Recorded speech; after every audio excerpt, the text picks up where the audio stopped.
My name is Audu and I'm from Nigeria, originally from Nigeria. Back home in Nigeria, I was working in the health sector. I was a public health advocate and a community organizer working in the HIV field, providing services for most at risk population, gay men, sex workers, and drug users. At the time when I decided to leave, the Nigerian government had just passed a law that criminalized same-sex marriage, and by extension, organizations providing services for men who have sex with men or gay people. That became a very big challenge for us because if there is a law that criminalizes what you do, then how do you do your work? When we went to the National Assembly in 2011 to present the position paper on why the government should decriminalize organizations who are providing services for gay men, we faced a lot of challenges. And to me, it's just pure ignorance on the part of, our government who do not understand anything about sexuality. Because we had this program on ground, we had the links with the community to report issues. Within 3 days, a group, came up and called themselves anti-gay crusaders, and they were going after gay men. And we have a cluster of our clients within a particular village, and they went to this place and attacked these people. I was a fighter, you know, but the moment I started receiving threats, I felt I had to, exceed the stage for now until I'm able to, you know, uh, get myself together. Because at that point, it was overwhelming.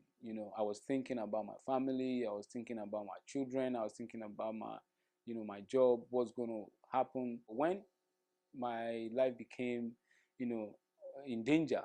I'm like, I started reaching out to friends that I know, and because I had a valid US visa, I decided to come to the US until the situation calms down. But unfortunately, as I speak with you, the situation is not yet calm. Instead, it's even escalating.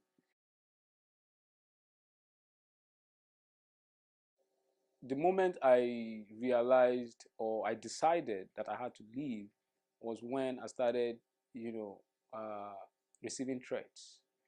Initially, it was verbal threats. In a meeting, somebody telling me, why would I be supporting gay people?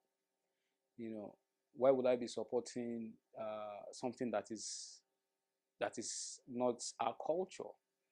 I didn't pay any mind to that. But in 2013, I attended a conference where I really spoke out about the lip service the government pays to HIV services. Talking about services you are not even providing. And that was a moment I didn't know would come and haunt me later. So after the law was passed, I closed from work and I was going home. I saw people, trailing me, pointing at me, people I don't know. And because at that time the atmosphere was already tensed, I was afraid. And I'm seeing people pointing at me that I didn't know. But on this particular occasion, one of these guys that was pointing at me, I was able to, kind of vaguely identify the person from the conference I had attended.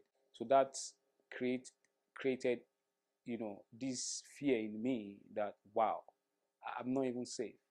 I can't even, go anywhere without being afraid. And that's not that's you can't live that way.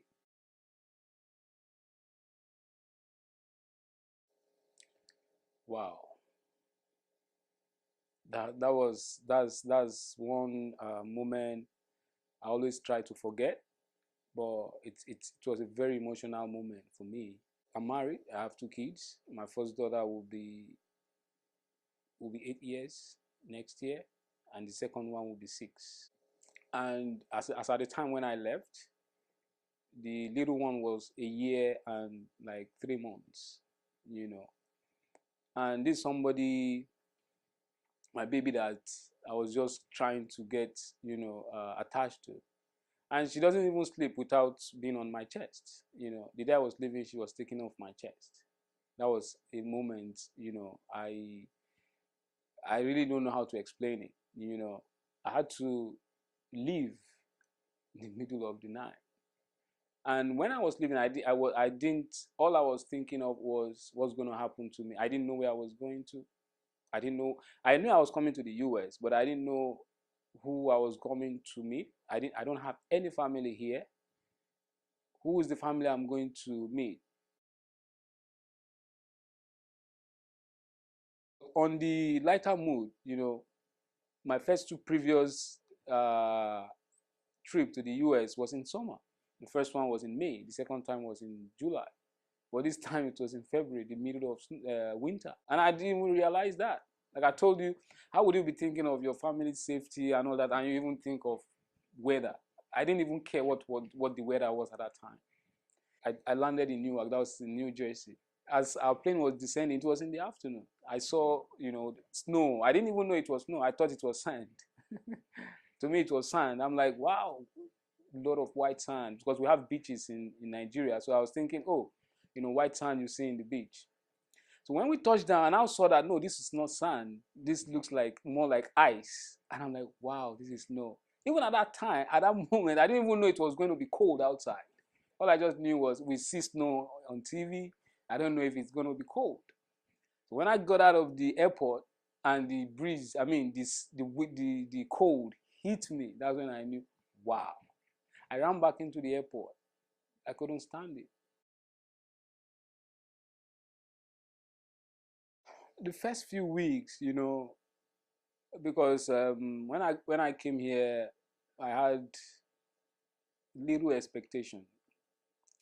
My plan at that time was to find somewhere to relax and get my mind off the dangers and threats, and try and come up with something, if there is anything I can come up with to address the issue that's on ground.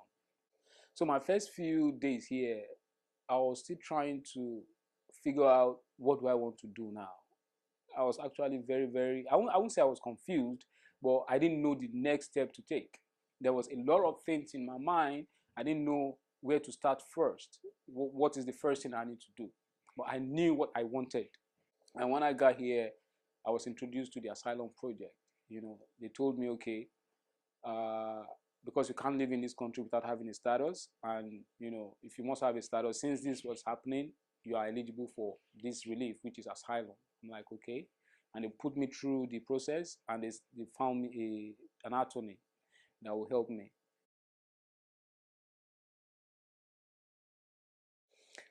Well, applying for asylum here, the process is long. The process is long, and sometimes it takes its toll on applicants. When I came in February, because of backlog, a lot of people have applied. I think in 2016 or 15, over 30,000 people applied for asylum, and this further created the backlog. For me, it took 2 years and about 3 months. And during this period, the challenge is you cannot work. As an asylum seeker, you don't have status, you cannot work, and you don't have any form of support from the government. It's a very long process, very frustrating process, I must say. And I think asylum seekers need more support to be able to go through this process. In general, as a human, it doesn't matter your color, it doesn't matter your religion, it doesn't matter your creed, it doesn't matter your sexuality, it doesn't matter your sex, it doesn't matter who you are. As long as you are a human being, you have rights as a human being. So that's the first thing people must know. So when we now talk about human rights generally, it's just the right to respect human dignity in all forms.